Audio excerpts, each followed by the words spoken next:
Welcome to the spot, the Stacked After Hours spot. I am your host, Natalie Cosby, and tonight is our 1 year anniversary, and we are doing our YouTube premiere tonight. How about that? So, as you know, and if you are new to the Stacked family, we always keep our conversations lit and enlightening. And it's a grown folks conversation about life, love for people of color. So welcome and let's get everything started. So tonight we're going to talk about love and attachment. And we'll be having those great conversations and going through stuff and dealing with folks' emotions and how have we navigated via pandemic, after the pandemic, and where are we now? So let's get started. Get your cocktails ready. Get those fingertips loose because we want to hear your questions and your comments in the chat. So let's introduce our panel.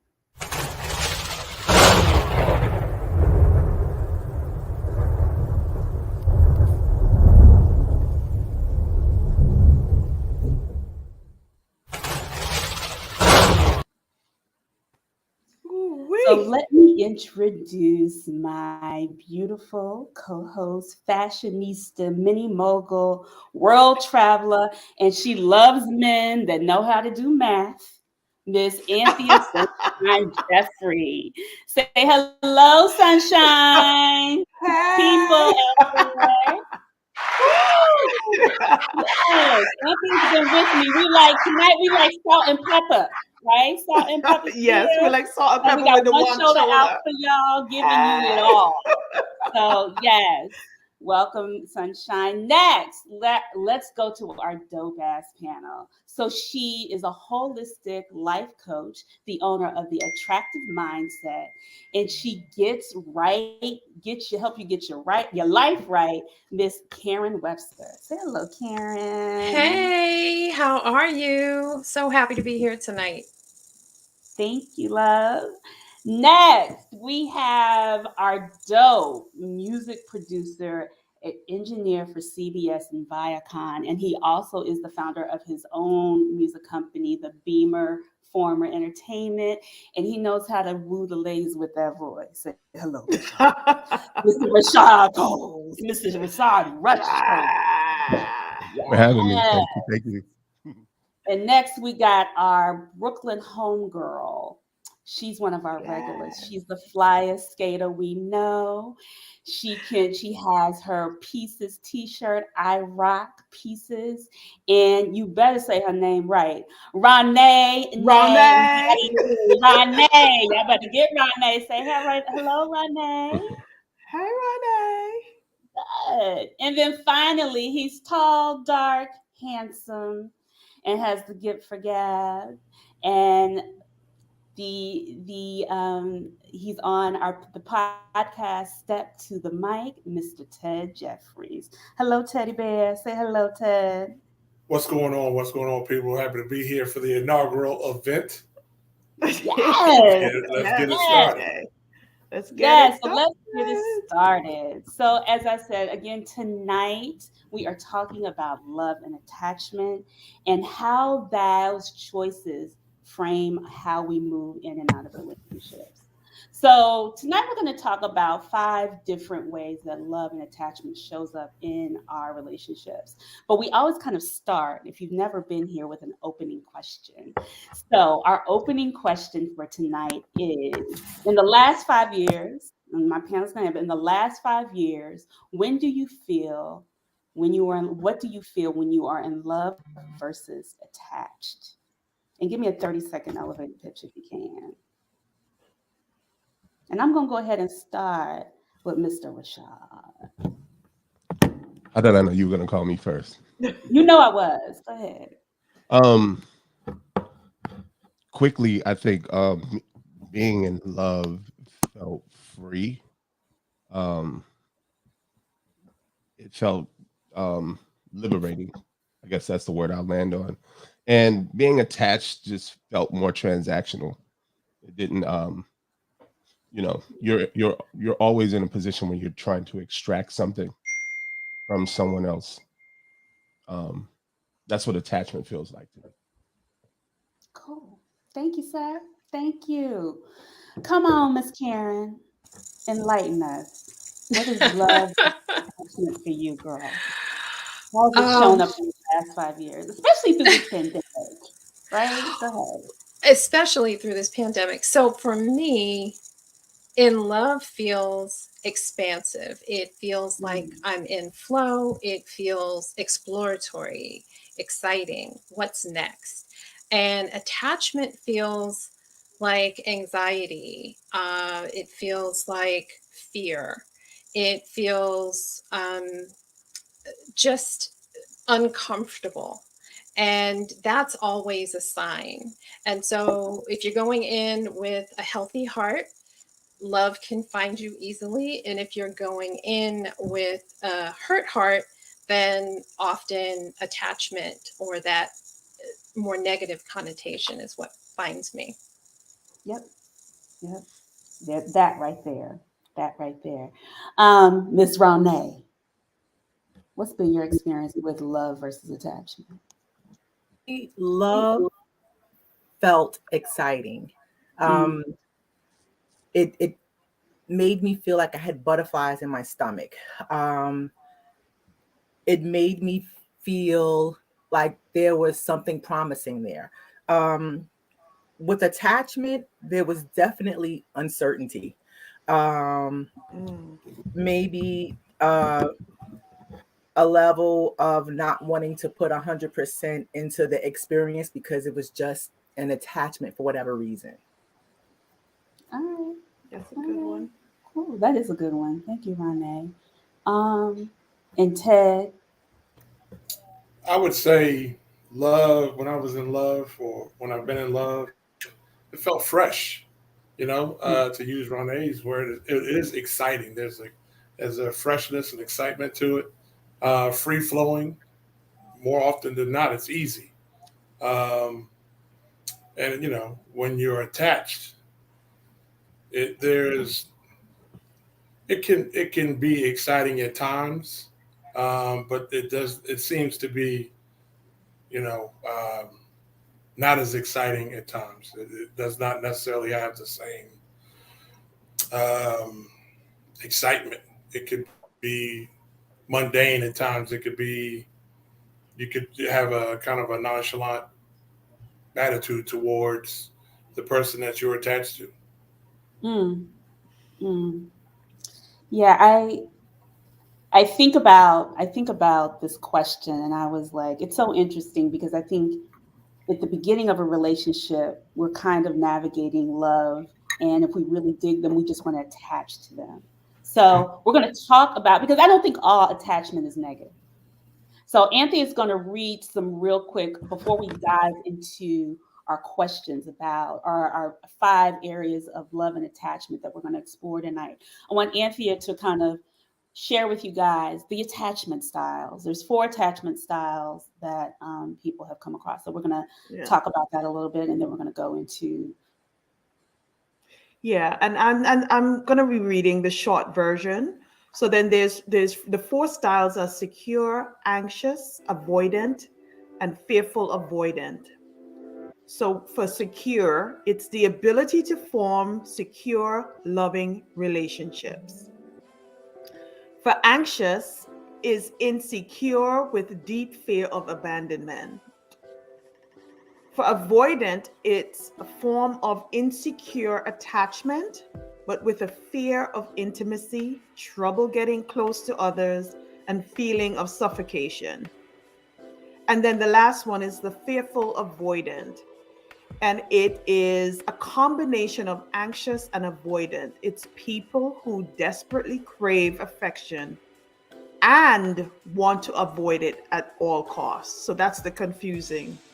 Those are the confusing ones. Those are them bipolar. That's them bipolar folks that you were dating all your life. They couldn't make up their mind what they wanted to do, right?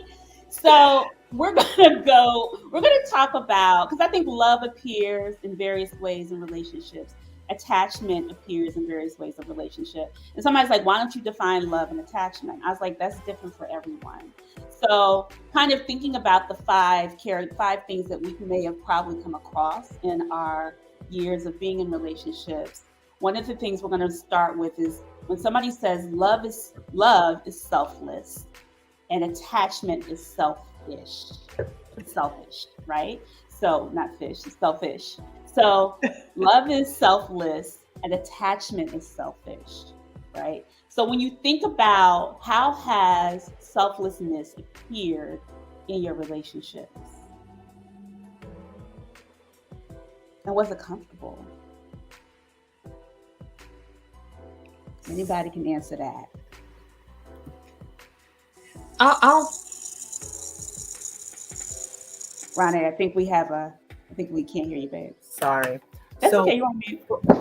I'm off now, right? So Yep. selflessness for love, in relation to love for me, was just going above and beyond, doing things to make that person happy.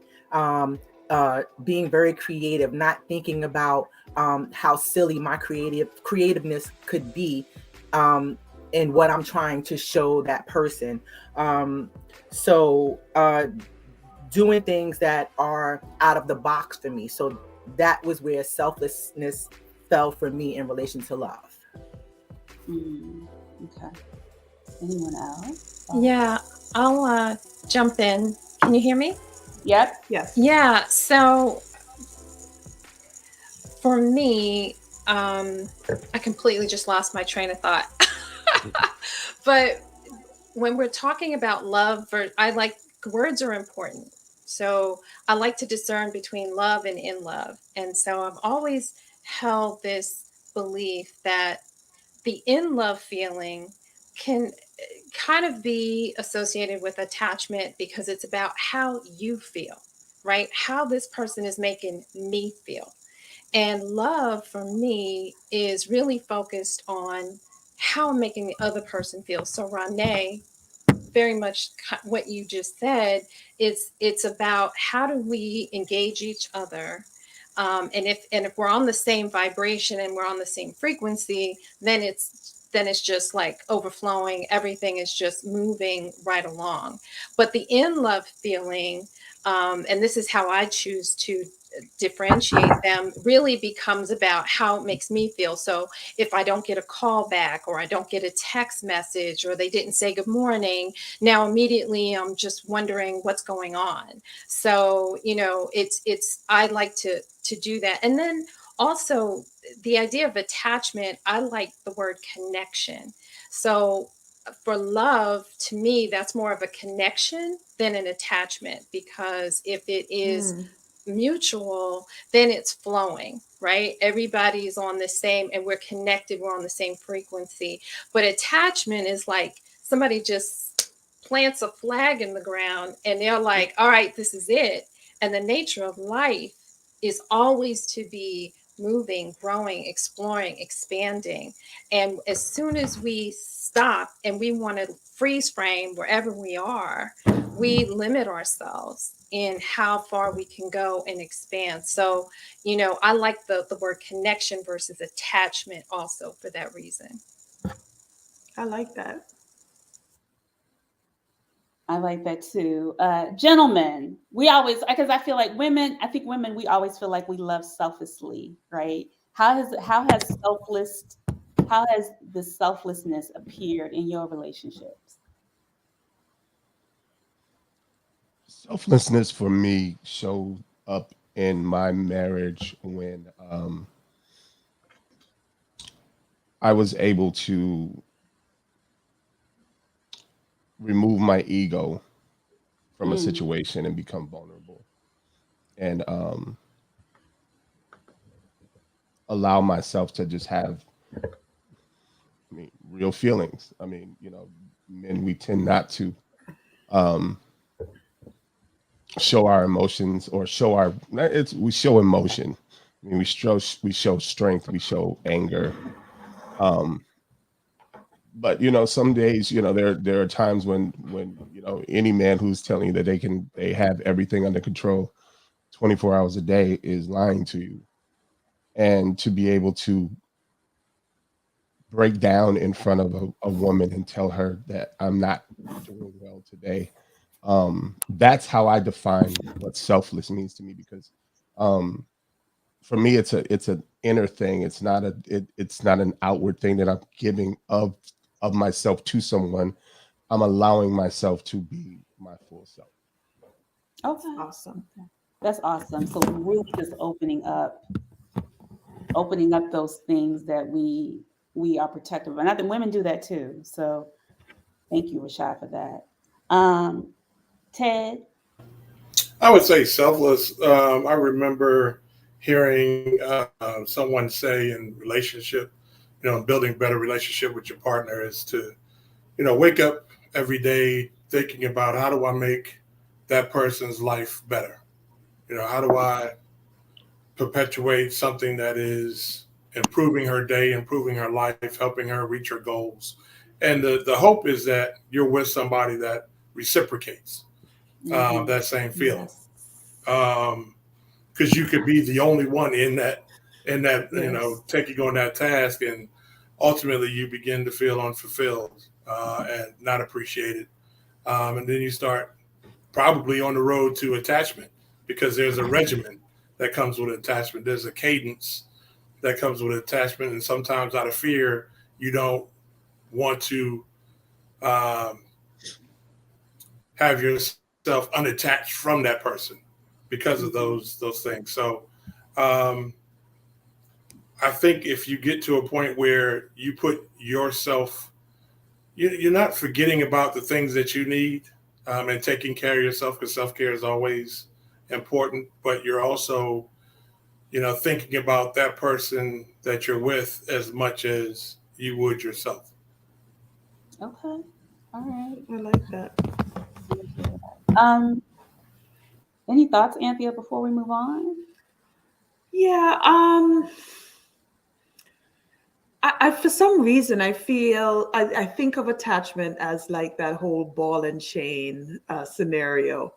Mm-hmm. You just feel like you're trapped, kind of like you're in a situation where you can't get out easily, and you may love the person, may not. I'm not sure, but it just seems like a situation where you can't get out of easily because it's just not that easy.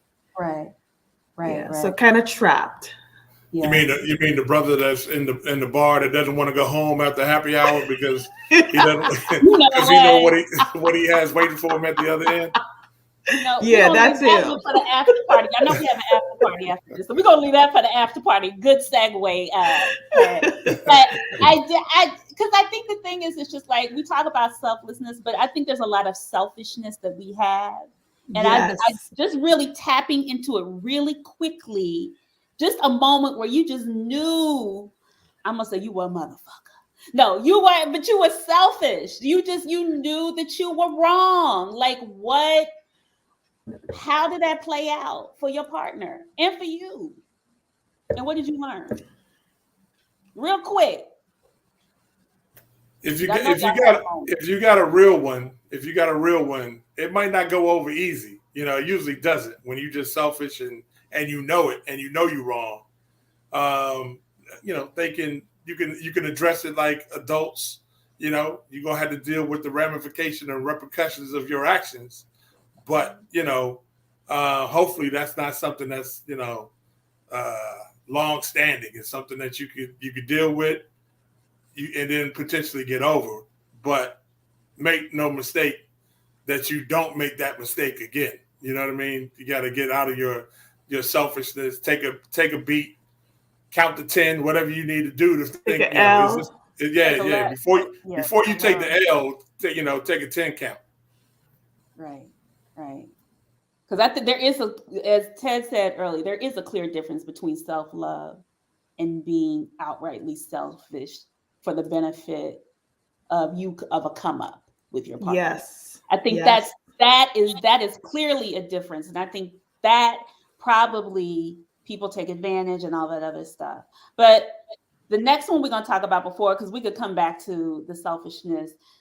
One is love is liberating. Another definition of love in relationships: love is liberating, and attachment is controlling. Right? Love is liberating, and attachment is controlling. So, when have you muted yourself to Oh, be with someone? that's a good one. When have you muted yourself to be with someone?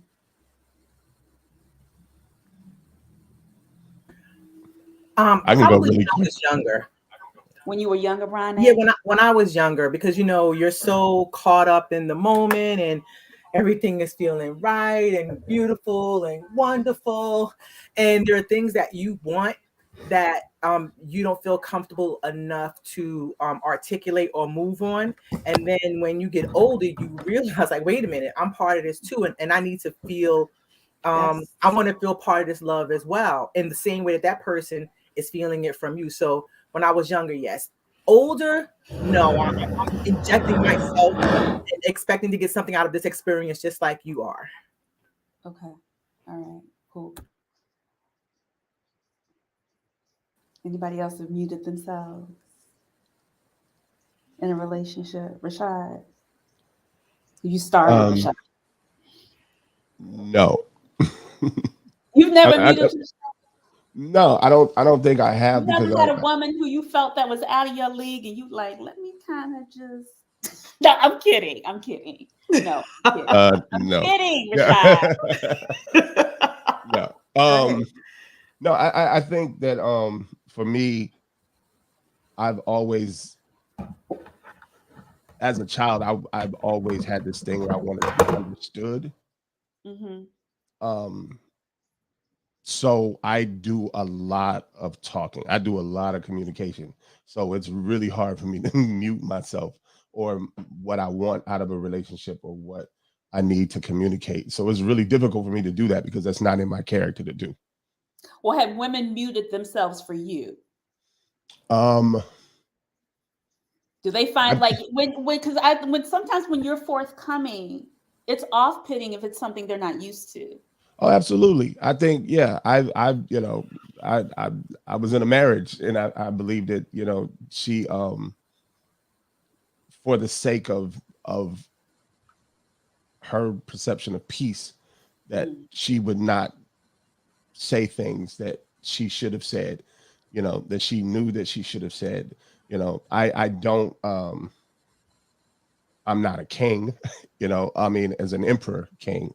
Um, so, a woman has a voice, she has an opinion, and also the power with just her femininity to be able to put a man in check in a mm, way that makes him want to go stand in that corner.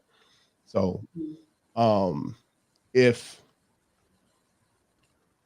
well, circling back there, yeah, there were times when, yeah, I think my past relationship definitely muted herself in order to To acquiesce. maintain some perception Hmm. of peace. Some Yeah, peace. Some right. peace. Yes. Some peace. Yeah. Yeah. Yeah. I've We have some. definitely I've definitely done that. Yeah. Definitely muted myself. Yeah. I have a huge personality, so it's not everybody that could take it. Yeah. We have Amen. some comments, I think, from the thing, Anthea. I Yeah, can watch. well, Quiet Storm is just pretty much putting in all of the information that we need to know about the four areas: secure, anxious, avoidant, and fearful avoidant. Okay.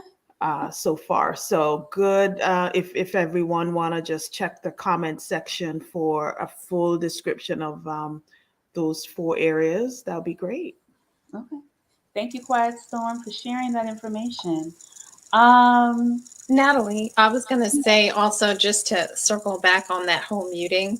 So mhm. when I was married for the second time, I muted myself so much in the beginning because I was so committed to making this work no matter Mhm. what, because I was not getting divorced again.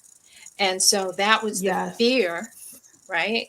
The fear of yes, loss, the fear of failure, the fear of, oh my gosh, people are going to think I'm crazy, yes, that I muted myself, not just within the relationship, but within myself.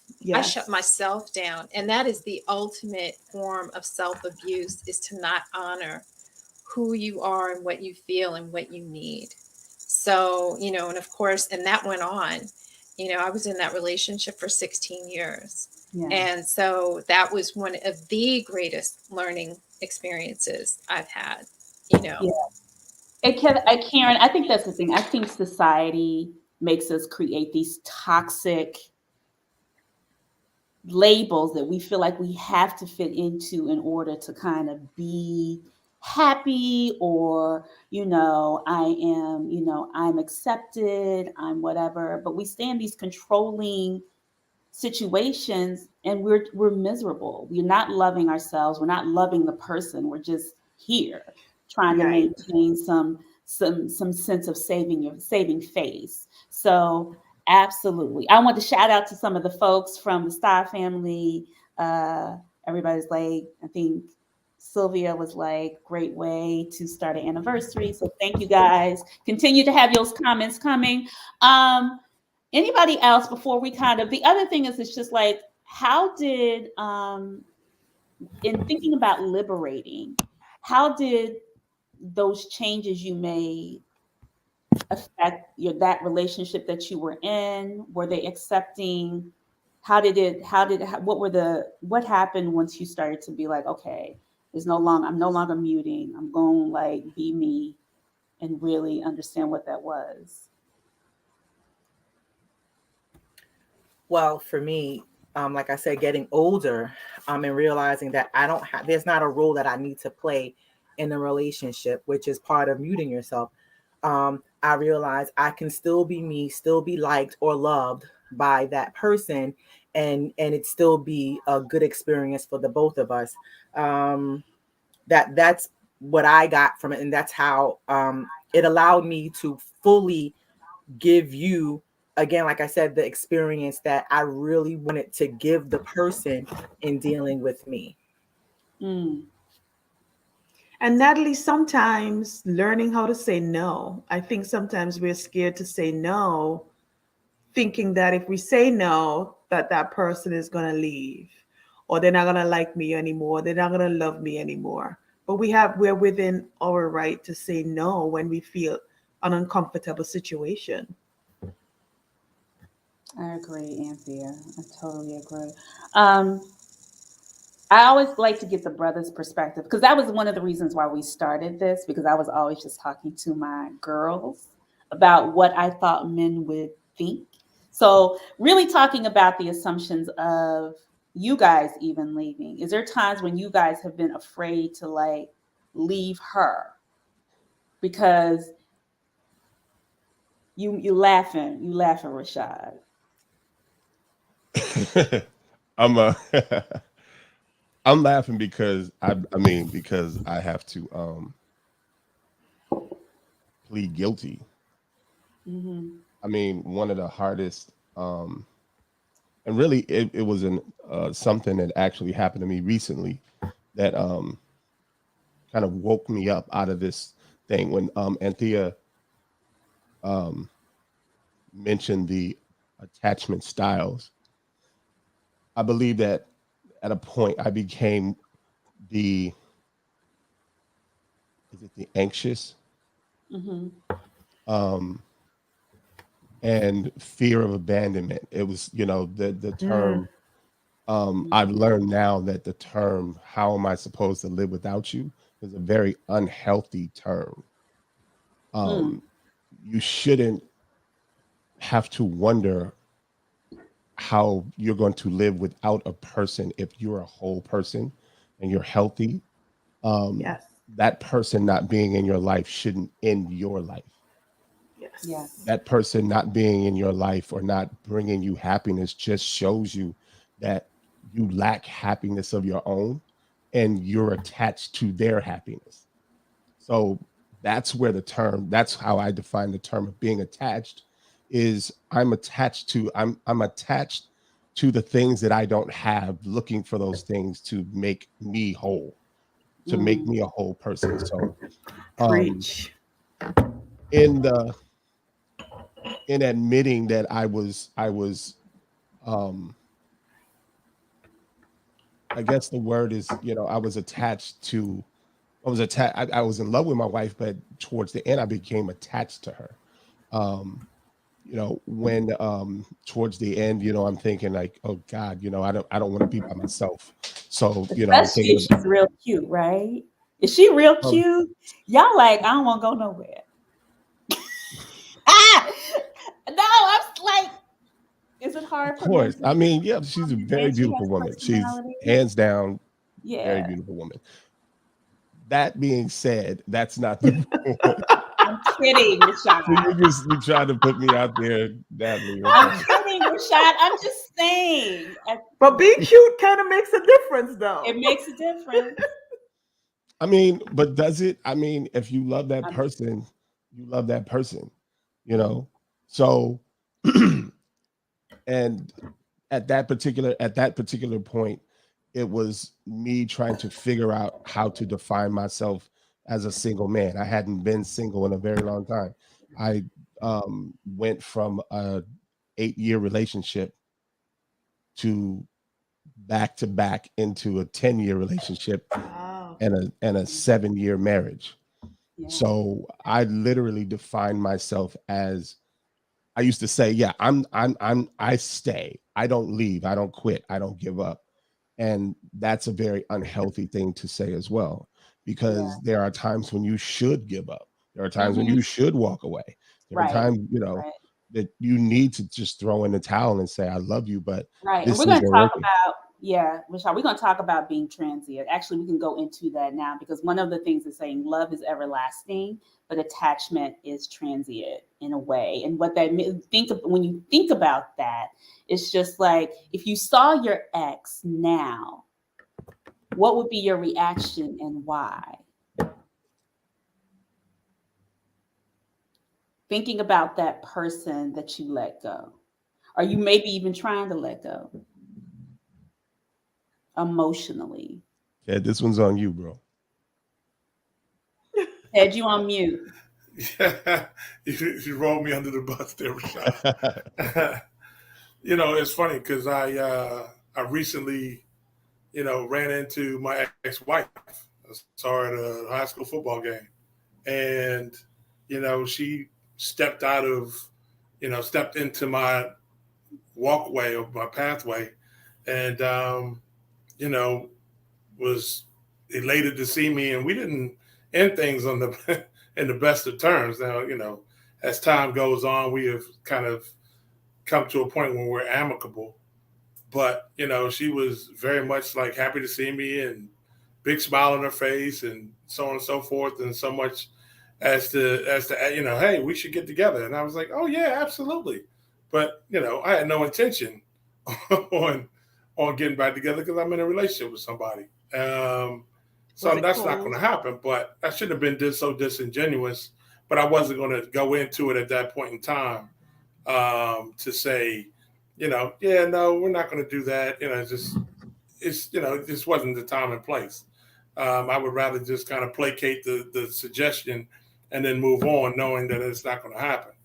Um, but I'm sorry, I kind of lost the track of where what was the So what's the it was question? love is everlasting and attachment is transient. So even if you break up with someone, like I said, I think you can still love somebody, right? You can still, Yeah. yeah. I don't think you can realize that we're not supposed to be together, but more than just I want to see all I want to see all the great things in the world happen for you and all that. Seriously, when I see you, it's like wow. I remember good times, I remember bad times, but I there are some that you really sincerely feel I shouldn't have let you go, or right, they in the converse they say, man, I made a mistake by not choosing you or allowing you to go in a different direction. So no, I think you can be in a place where hey, no, we're not going to be a couple, we're not going to realize things, but I do have sincere love for you. mm, So I want to add to, well, not add. I want to talk about what you just said also. Um, I think there's a gray area between love being everlasting and attachment attachments being transient, because I feel like attachments can also be lasting as well. So in the case of sex, if you're attached to someone for sex and sex is really, really good, like you can see that person 15 years down the line and you're like, oh my gosh, I still need that was that connection that we had. So I feel like you hear people talk about it all the time. Yeah, that was a good one. I'd love to get back with that one. It's sort of everlasting where I think that's what it's that gray area for me. So I just feel like it crosses over at the end of the day. I mean, and that Renee, I agree. I don't think things are an absolute. I think there's that person you see them, and certain things go on fire, right? You be like, Lord, it's still there. He's still just, Clutching you your know, pearls and everything. clutching your pearls. Things. You like, wait, what happened? Hey, But Natalie, let me just interject here. Let me just ask. I'm kind of asking my brother here, Rashad. When it comes down to attachment, do men really feel like we're attached to women? Like, I, Um, let, us it depends on what context you use the word in. I think we don't we're not attached in the purest sense of the word, but I think we become attached to I don't know. It depends on how that situation developed. I can only speak for myself. I think that for me, I think I was in a very unhealthy place because I was that attachment for me was the idea of being a husband, of being married, of being in that role of a provider and a husband. And then when I wasn't able to provide that role, then I lost my identity, but I didn't want to lose the relationship.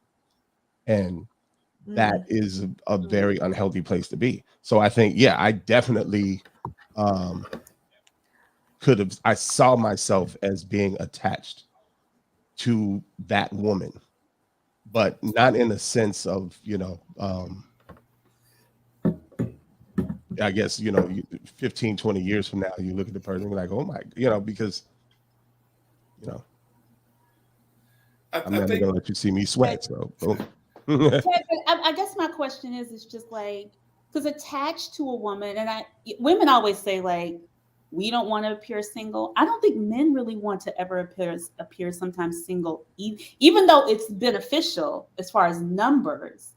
But being at our age, everybody here is either 50 or over 50. Are we really? Are you really trying to detach from somebody you've been with for 5 years if you're having a rough spot? a rough spot, no, you don't want to detach yourself from. But if you're, contemplating how this relationship is really working for you, do you feel like you are the scale? I don't want to say scales are balanced, but do you feel like that you're being appreciated? Or do you feel like this person is, reciprocating what you're giving them, emotionally or spiritually? I could see you being contemplative. Like, well, let me just think this thing through for a minute. Let me sit on this. Let me digest for a while.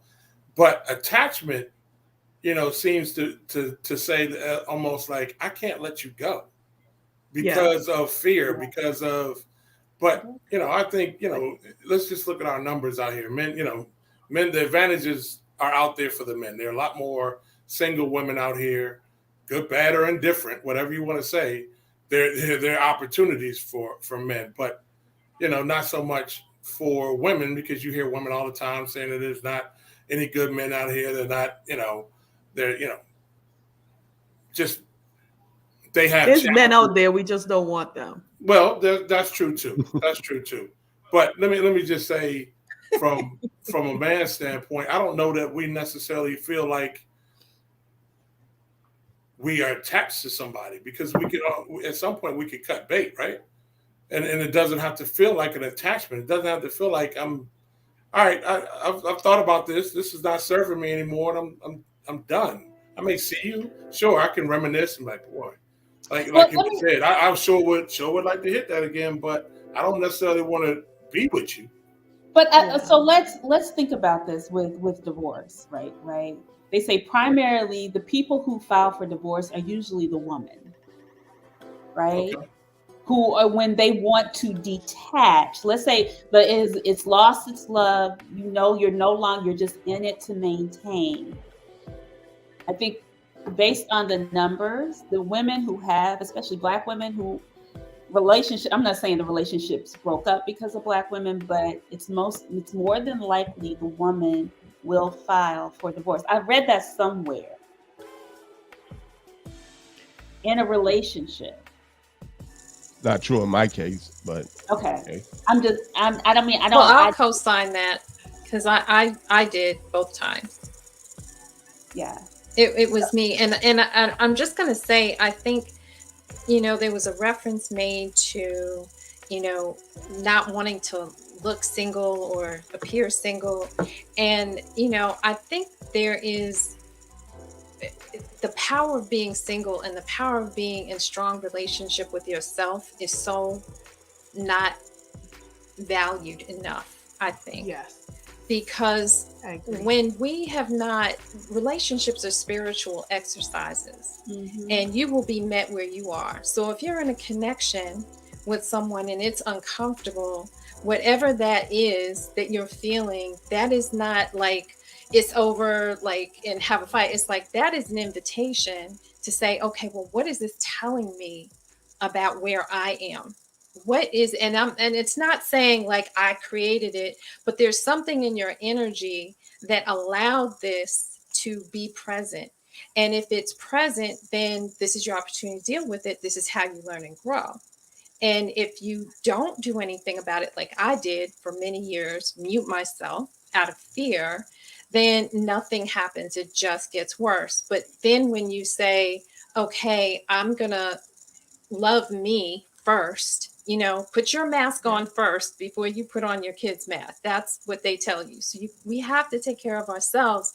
And I know so many people who have not spent more than a month or 6 months in their adult life single, By not in a themselves. relationship, Yes. not hitting it, not doing anything, just being understanding self, because this is what we are bringing into wherever we're going.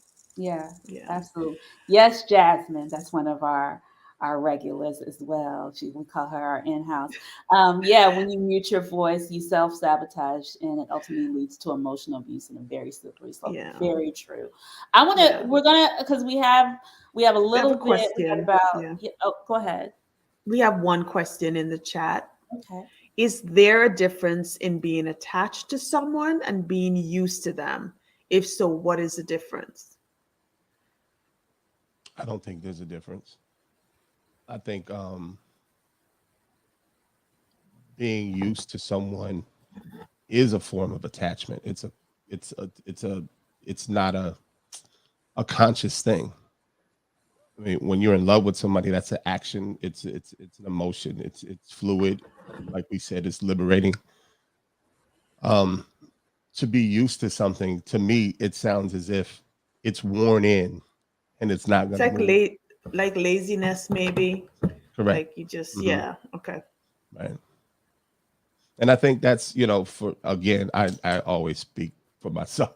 Um, yeah, I think in my um marriage, I think I got used to whatever it was that we were doing, be it positive, the good times and the bad times. I just kind of got used to the There's way, more routine. yeah, used to the flow, Mm. and then when that flow changed, that brought in the feeling of identity. you know I've identified, I've done a Right. ton of So therapy. Rashad, Yeah, before I go want ahead. to go into, I actually want to Sure. go into that. I don't, Mhm. I don't mean to cut you off, but No, no, no, good. because I think this is one of the main things, and when we talk about ego and identity in our relationships. So the last and last one that we didn't get to cover all of, but this one especially, it says love is ego reducing, whereas attachment is ego boosting, right? So when you think about your ego Mhm. and in these relationships that we have, how has your ego affected your relationships? Hmm. Renee, I see you looked at. Sometimes our ego keeps us there because we want to prove to everybody else that it's working, that they told you not to be with that person, and you're like, listen, it's working. I don't know what you're talking about. I'm with him. He loves me. So sometimes our ego really puts us in a bad situation. Mhm. But how has your ego shown up? Because I've been petty Betty in Oh yeah. relationships, and my ego, I have to win, I have to be right. And so I had to like learn how to really, and that boosted me in making them feel small, which was not loving at all. So I really, because our egos, that's you could feel disrespected at times. Your ego gets in the way, like, oh, you disrespected me out here, or in the DMV vernacular, oh, you carrying me, the that. carrying test. Yeah, Girl. you The carrying me. You carrying. trying to That's carry me out here, like you're like, whoa, whoa, whoa, just take it down a beat and really, analyze what's going on and what really happened, because your ego gets in the way, and you're a prideful person, where it could cause a problem. So yeah, ego has shown up. Try not to take it. I think. Well, I'm not going to pass judgment here, but I'll reserve that comment. But I think yeah, you could be petty, you could be Yes. you could be vengeful, Close-minded. you could be all of that. You could be not who you're supposed to be, and I think your ego gets in the way and takes you out of who you're supposed to be in that relationship. But I will say, ego can be a good thing when you're in a good relationship, because you feel great about the person who you with, and you walk in the room feeling like, yo, for real, life is good. I got a good lady, I got a good man, whatever the case may be, and you feel good about who you are and who you with. right. So we have a question from Jan Adams. Can attachment grow into love? Asking for a friend. I can, you know what? I think good attachment has to happen. Yeah. Yeah. You spend time with a person and you get attached to them. You get Going back to those attachment styles, Rashad. This is a secure attachment. So right. yep. It's a secure, it starts up, yeah, a secure attachment. It starts off that way. But I don't think that a negative attachment can grow into love, because I don't think anybody who's attached or who's Right. looking at or exhibiting the features of a person who is attached can actually be in love, because the attachment is in the way, basically clouding the issue. Mm, okay. Yeah. It can't be unhealthy. There's we get down to semantics, where when you say attachment, but it's really when the question is asked, can it grow into love? Then that's stick to itiveness, but that's still splitting hairs. You know what I mean? That's I see something in this person, and I'm going to try to stick this out because I think it could be rewarding down the line. But that has to be a healthy scenario. Unhealthy scenarios, I don't think that as Rashad was saying, it blossoms into anything positive. Somebody's going to have to do a real 180 to be able to make that happen. But I Right. also think that attachment sometimes is the prerequisite to a relationship anyway. So I feel like a lot of times when you meet people, it's something that's attaching you to that person anyway. And then by you constantly revisiting that attachment, it can grow into bigger things for you. So Is it attachment or attraction? um, Because I well, think there's a difference. I think it's there's a slight energy. difference. I think there's a slight difference. Yeah. Yeah. Go ahead, Ted. Go No, ahead. I was pointing to you. I was going to No, say, Go I ahead, was going to Ken. say it's an energy. I think anything is possible. Anything can shift. I mean, if as long as there's consciousness and awareness, and an openness. As soon as that shifts, anything is possible if you're moving to a different level of frequency of vibration. Love is the highest vibration there is. So if somebody or two individuals are going through their own evolution, then certainly they can meet each other on another plane. So I wouldn't say it's impossible. It just depends on the individuals and what they are wanting to embrace for themselves. Yeah. I yeah, I think it can. I think it's always a fine line. Our next another Facebook user is attachment and euphemism for being codependent. Codependent. Do you Absolutely. guys I think that's what Rashad was talking about earlier on. Yeah. yeah, I mean, yeah. I use that term. How am I supposed to live without? That's codependency, Yeah. textbook. yeah, You know. Yeah, yeah, that's why I like the term connection Mhm. versus attachment. Yeah. right, right, right. So as we revisit, I just want to come back to our ego because I think everything centers from there. Our choices, who we connect to, and so on and so forth. Yep, yep, yep. That ego gets in. Sometimes it gets in the way of us even being vulnerable because we're being petty, or we're in our feelings about something that has been said to us. So what um what have been the reoccurring issues that you have seen in your relationships based on your ego? Because sometimes we have a theme. Reoccurring issues.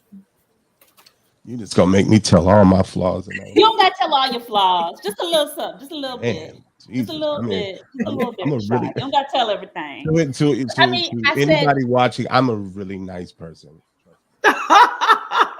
don't let the boys fool you. Okay, okay, Jamal. Right? Go ahead. Go ahead, Rashad. uh-uh. um. Okay. What's the question again? I, I said, look, we got make this quick, Rashad.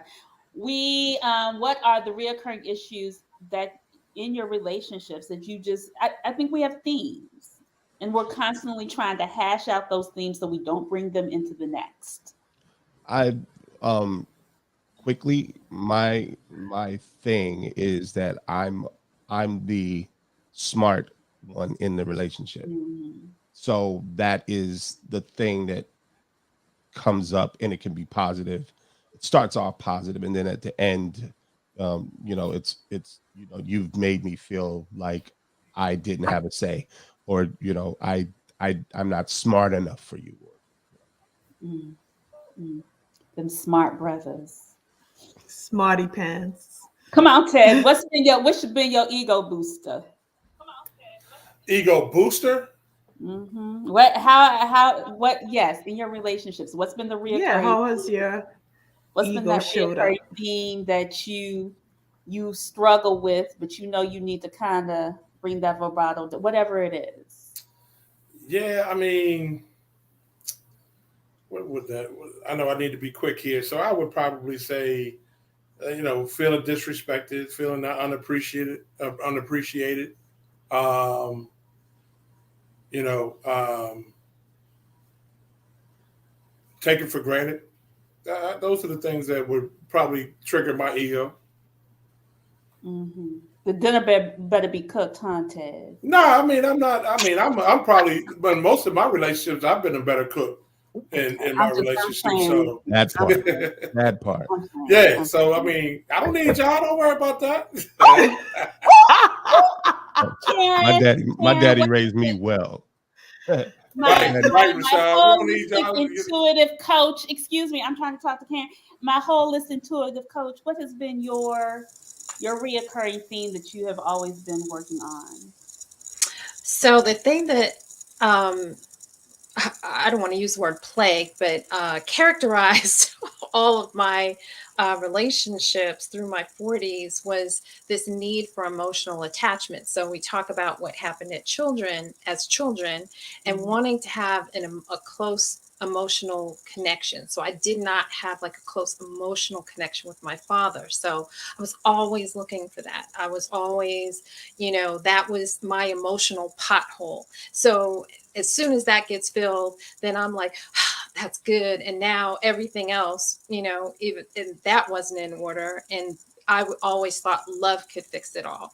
So it took a long time for me to figure that out. But at the end of the day, I recognized that the things that I most wanted to get from someone else were the very things I was not giving to myself. Yep. And so once I figured out that I needed to give myself the love, I needed to give myself the appreciation, the connection, the understanding, and all of that, then everything changed. Like when I say everything changed, everything changed. And the type of men that were now attracted to me, it was of a completely different ilk. We're gonna talk about that real quick because we got one more minute. Ronnie. Ooh, pass me by. I gotta think about that one. You gotta think about that. Okay. Well, I hear you, girl. I hear you. I'm working on me. Final question of the day, as we talk about love and attachment. Are you the person you want to attract? Now I am. What does that mean, Anthea? Now you are. I think I was not ready before. I really wasn't. Yeah, I did a lot of work. I think I am. Okay. Really though? Yes, really. Whoever said Rashad. Actually, no, let's go back to Ronnie. Rashad Hayton. Ronnie. Girl. Come on, Ronnie. Am I the person I want to attract?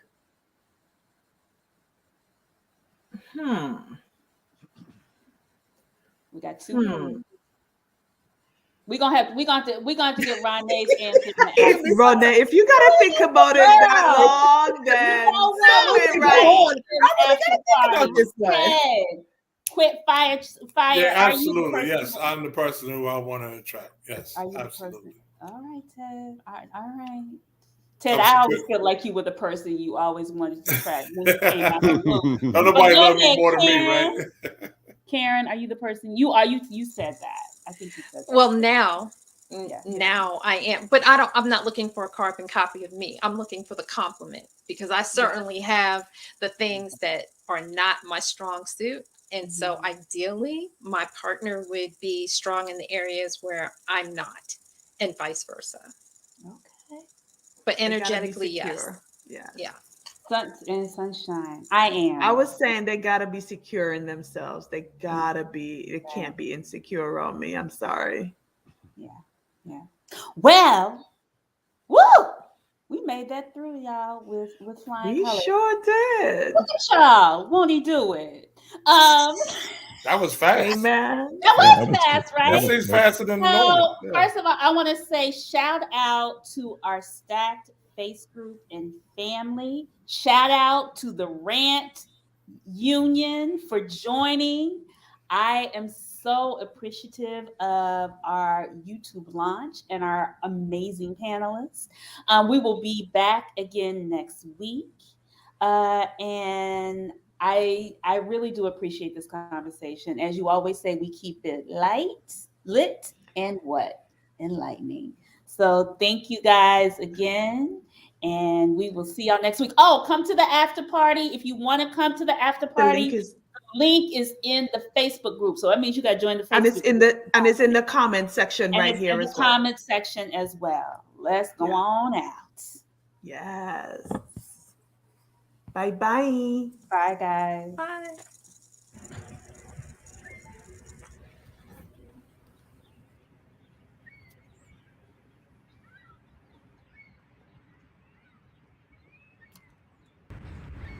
I mean, your motherfucking ass be talking all this shit, and I just be like, what the fuck, bitch? Cause your ass be out here doing whatever, and I just be like, I be sitting in the house with the kids and shit, and your ass be motherfucking talking about, oh, I got work. Nigga, fuck your work. You feel me? Like, yo.